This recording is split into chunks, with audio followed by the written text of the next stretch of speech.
Hola, estamos aquí de vuelta en la segunda parte de esta conversación, un nuevo espacio de Saro en el que estamos justamente tocando temas de pertinencia común.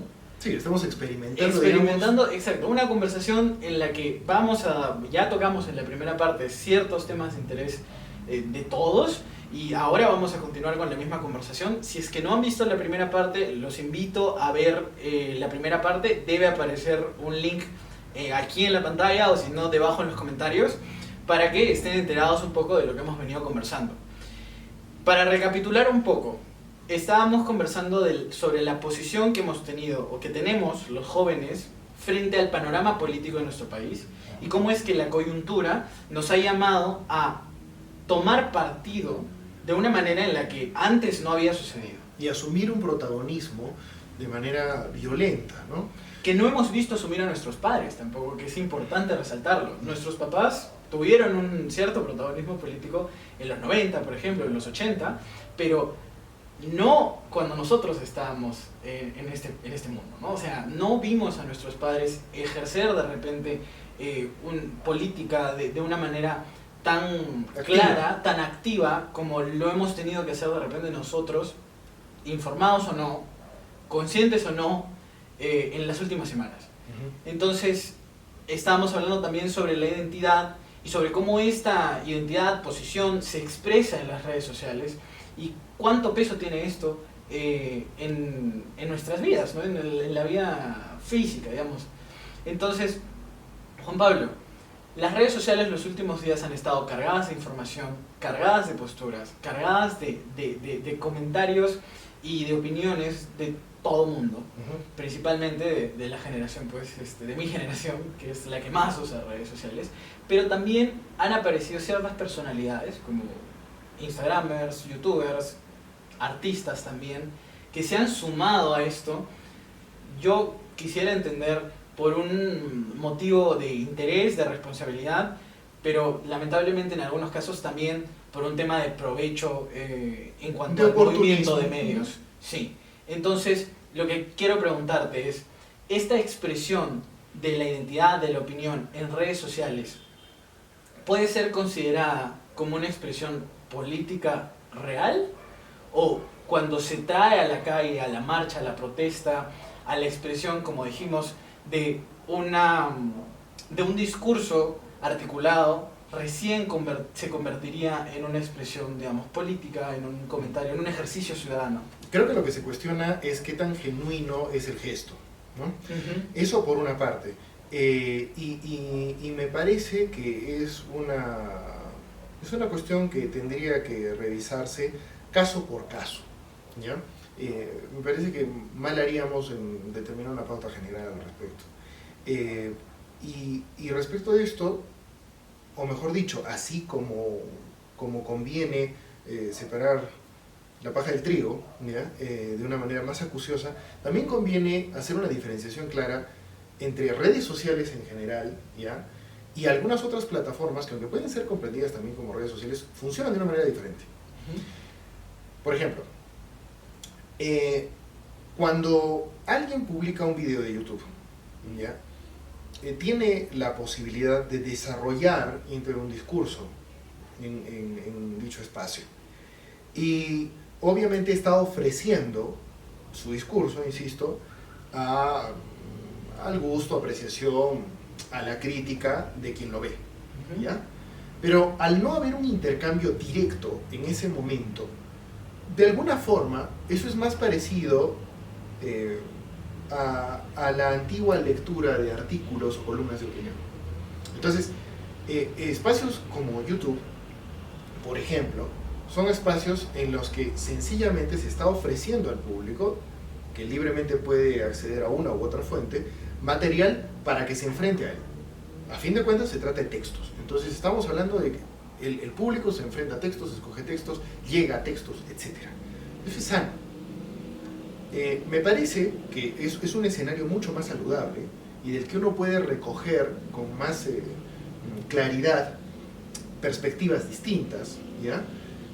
Que el ámbito de redes sociales como Facebook, Instagram y demás, ¿no? y hay algunas otras que probablemente ni siquiera cuenten por de pronto al respecto, como TikTok, ¿no? ¿Ya? ¿Por qué? Porque en páginas como, o en espacios, en plataformas como Instagram y en Facebook, la imagen que uno ofrece de sí mismo, y vale la pena subrayar esto, la imagen que uno ofrece de sí mismo, lo representa a uno mismo. Es sumamente difícil para el usuario gestionar esa imagen atendiendo todo el tiempo el hecho de que se trata de una personalidad pública, de una invención del lenguaje, de que no es uno mismo en esencia, su espíritu, su alma, creencias, afectos y demás, los que están puestos ahí en juego, ¿ya? Y se ven expuestos inmediatamente. Por cierto, el propio nombre de Instagram nos dice eso, es lo instantáneo. Entonces uno ofrece la imagen al resto para ser objeto de juicio. Y este juicio también es inmediato. El like no viene de una carga argumental, ¿ya? Entonces no hay un espacio para el diálogo, porque el diálogo consiste en un intercambio de pareceres, comparación, contraste, y ambos producto de un análisis. No, en el like no hay eso. En la preferencia, en la elección, no se da esto. Entonces, estas plataformas, estas redes sociales, no son, por decirlo menos, las más apropiadas para esperar encontrar allí alguna suerte de guía, pauta, orientación o textos referentes de solvencia suficiente como para absolver nuestras dudas. Aunque han sido los guías de muchas personas en las últimas semanas. No hay problema. He dicho que además no son preferentemente. Claro. De que uno puede encontrarse allí un texto extenso, copiado, elaborado con cuidado y con rigor académico, pues sí se puede. Es raro, ¿ya? La mayoría de estos textos están expuestos en páginas web de otro tipo, en diarios, en foros, como los mismos foros de Saro, o son expuestos en conferencias que son grabadas en YouTube, ¿ya? No así en el intercambio inmediato. Peor aún, cuando los comentarios, ¿ya? Que llueven, ¿ya? Cuando se da un fuego cruzado respecto de opiniones y demás, resultan en ataques directos hacia la persona que encarnaba la imagen, que ha manifestado su voto o su tendencia por una forma de pensar. ¿Esto por qué es tan importante? Porque la mayoría de jóvenes que va a votar por primera vez entiende que su voto lo representa a él mismo. Y esto no es así.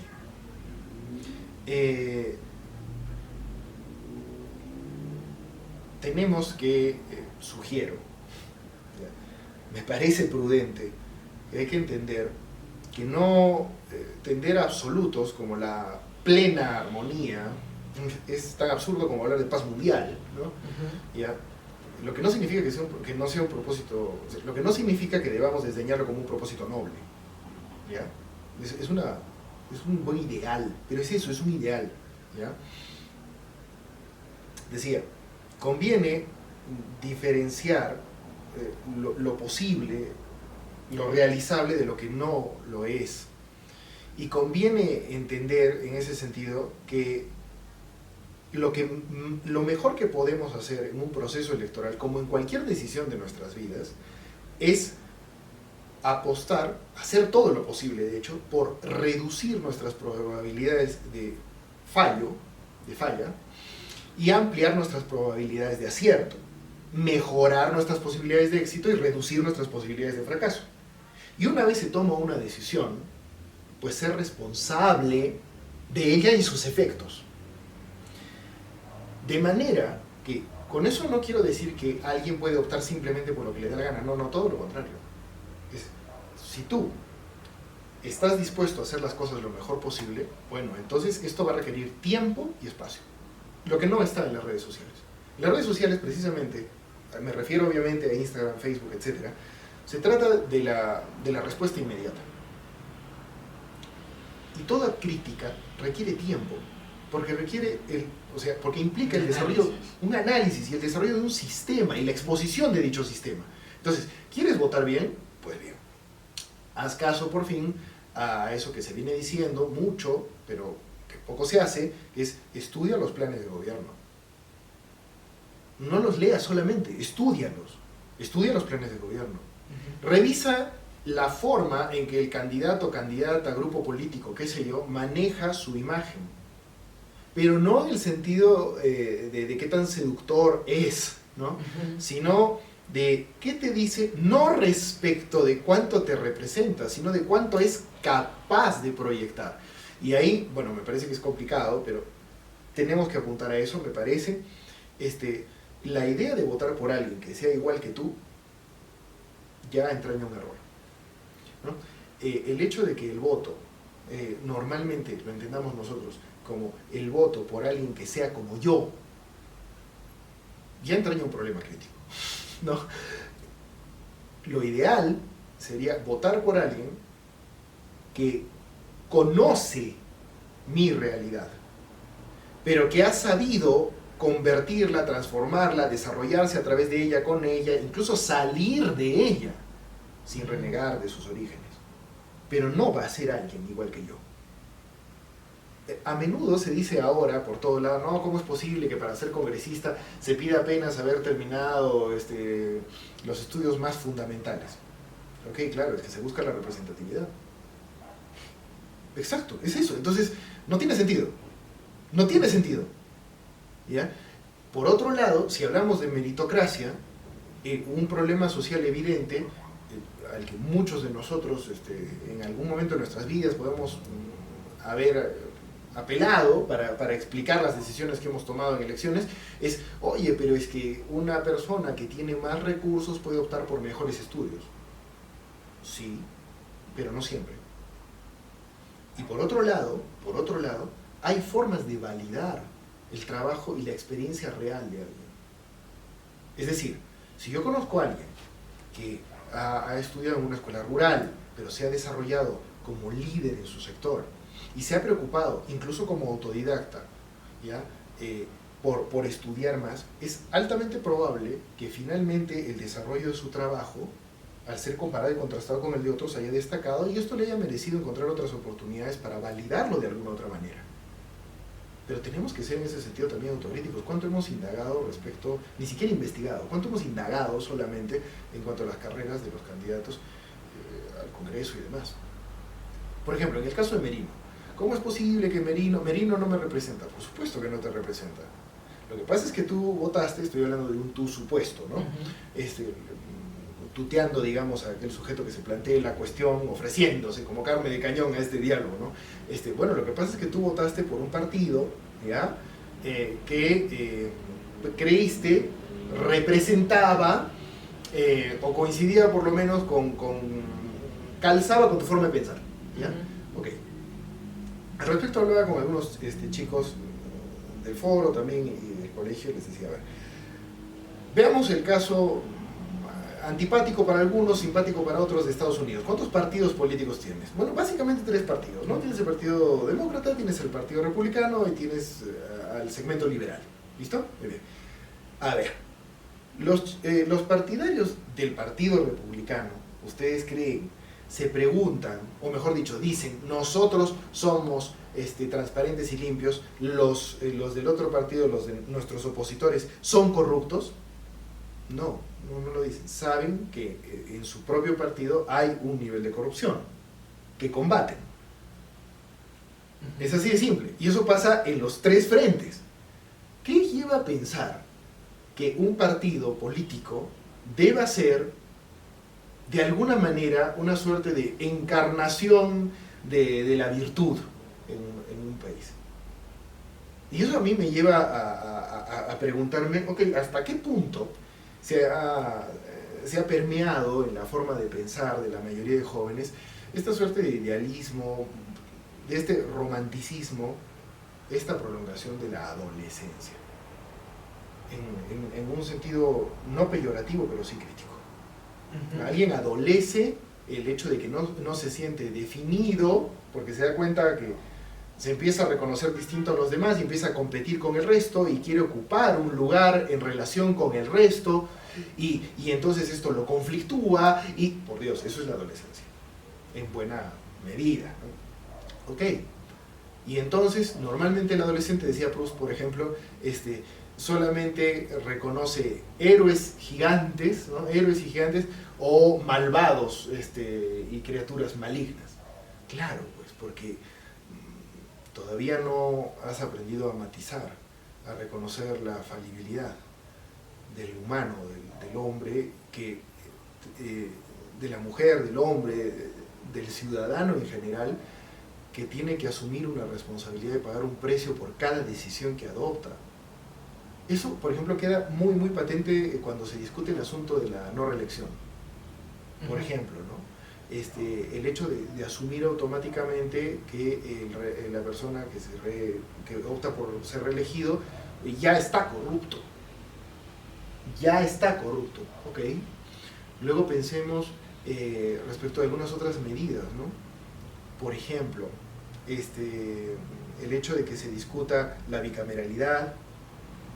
Son varias medidas que sin adelantar juicio ni nada. Pensar, la idea no es decirle a alguien qué pensar, sino brindarle instrumentos, herramientas, técnicas, métodos para poder elaborar su propio pensamiento crítico, ¿no? Claro, justamente como dices, siento que nosotros, a pesar de ya haber pasado, entre comillas, la adolescencia, estamos ahora en una adolescencia política.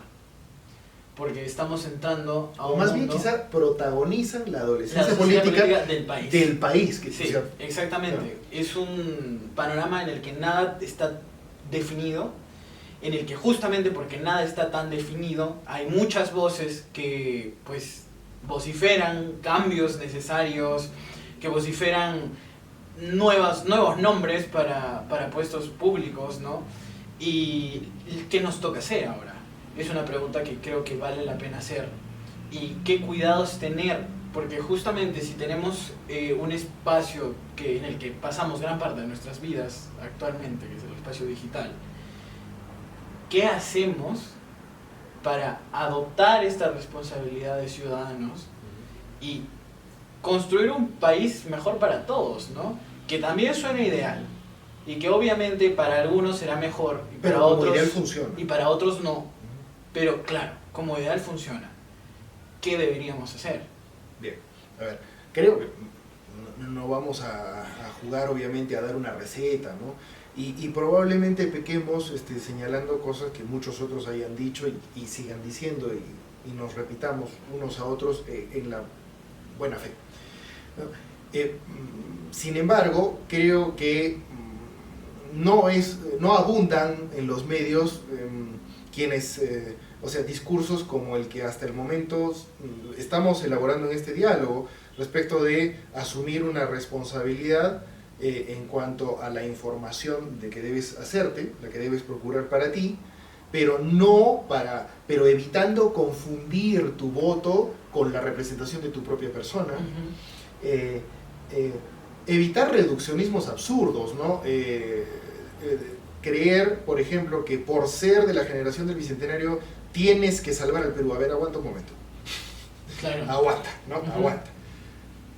Este es un proceso, te ha tocado a ti protagonizarlo, hasta ahora los jóvenes están dando la talla, han hecho las cosas bien.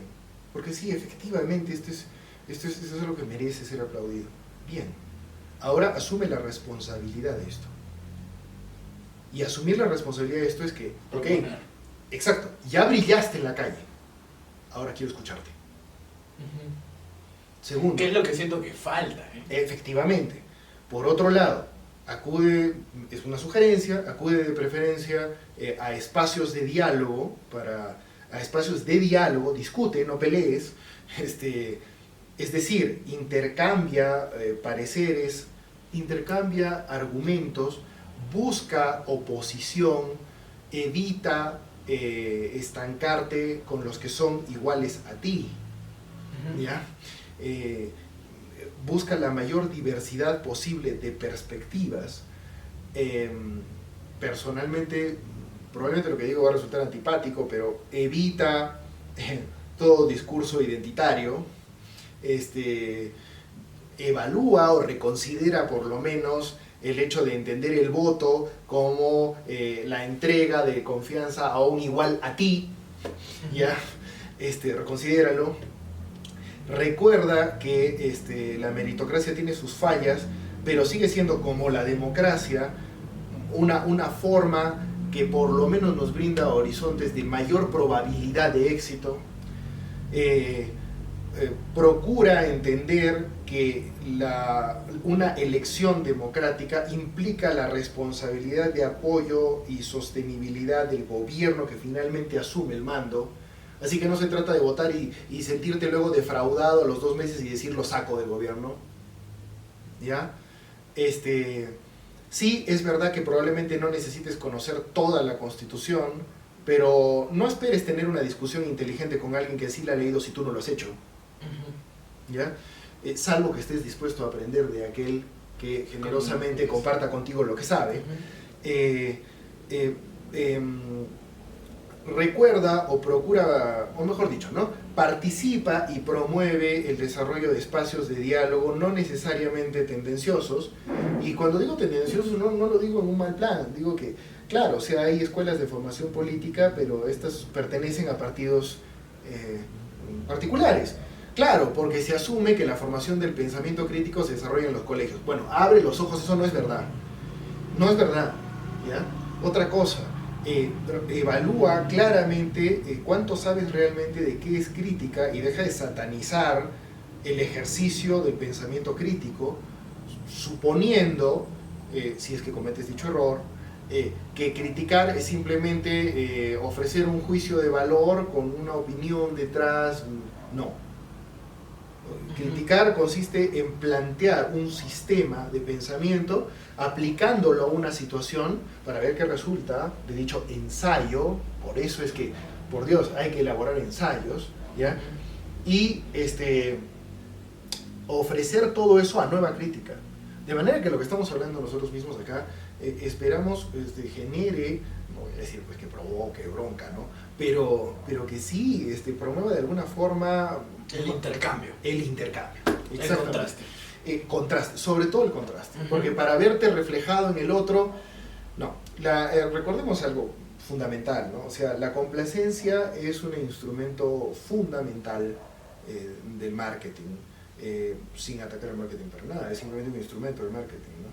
Pero el pensamiento crítico se desarrolla sobre todo en el contraste y en el reconocimiento del error y la equivocación como un espacio fértil. Es que, exactamente, yo también pienso que eso es lo que nos toca hacer. La responsabilidad tiene que partir de un análisis, de un entendimiento de la realidad y, como dices, del planteamiento de un sistema de pensamiento que nos permite evaluar diferentes alternativas para, como dijiste en la primera mitad de esta conversación, escoger la alternativa que no nos haga lamentar el no haber escogido a las demás, ¿no? Y renunciando también, permíteme, me parece sumamente importante, renunciando, es una sugerencia, insisto, a simplemente adoptar un montón de jerga que ha venido a invadir ámbitos académicos y que resulta sumamente cómoda de señalar en distintos espacios porque te da caché, sembrando la ilusión de que algo sabes. ¿Qué es lo que va a pasar aún más en estos meses previos a las elecciones generales? Sin contar con el hecho de que ya ocurre en los campus universitarios. Exacto. Donde evidentemente, y lo voy a decir abiertamente, los estudios culturales en general desarrollan bajo el marco de una aparente metodología la adopción forzada de una jerga innecesaria a nivel académico de consistencia tremendamente discutible, para además adoptar asuntos críticos respecto de los cuales convendría más bien, no solo digo revisar a los clásicos, sino sencillamente continuar dialogando, contrastando, revisando, verificando y discutiendo sin sentir uno mismo que, por Dios, va a quedar mal por ser políticamente incorrecto. Bueno, creo que es lo que nos toca de aquí a las elecciones, informarnos, estudiar, de verdad, pues evaluar lo que consumimos en medios y en redes sociales. Saber que eso implica tiempo. Y de asumir la responsabilidad ciudadana que tenemos y que nosotros en la primera elección en la que vamos a estar partícipes, pues conocer, entrar de lleno siendo responsables. para poder tomar las mejores decisiones también adelante, ¿no? Bueno, gracias Juan Pablo, en verdad Gracias ha sido a ti. un gusto conversar contigo y nada, eso es todo por hoy. Gracias por acompañarnos en esta conversación. En verdad es un gusto hablar con Juan Pablo y, Bueno, es un y, gusto hablar también contigo y aprender mucho. Y espero que les haya servido, que les haya gustado y que hayan aprendido algo en estos casi 50 minutos de conversación que hemos tenido. Y nada, bueno, asuman la responsabilidad, ya saben, chicos de mi generación, el voto está en sus manos, el camino del país pues depende en cierta parte de nosotros. En gran medida. En gran medida de nosotros. Y bueno, entonces es momento de ponernos a revisar, a discutir, a conseguir un poco más de fundamento para conversar y hablar en redes sociales y evaluar también los discursos que recibimos. Bueno, y si este espacio les ha parecido a ustedes apropiado, si han encontrado acá algo que les haya podido abrir ventanas en general a nuevas posibilidades, pues bienvenidos. En todo caso, agradeceremos muchísimo su ayuda. Están cordialmente invitados a formar parte no solamente de Saro, sino aquí mismo a darle like acá al vídeo. Suscribirse también. De manera que podamos seguir ofreciendo en la medida de lo posible lo mejor de nosotros cada vez para promover el diálogo. Muchas gracias. Hasta luego.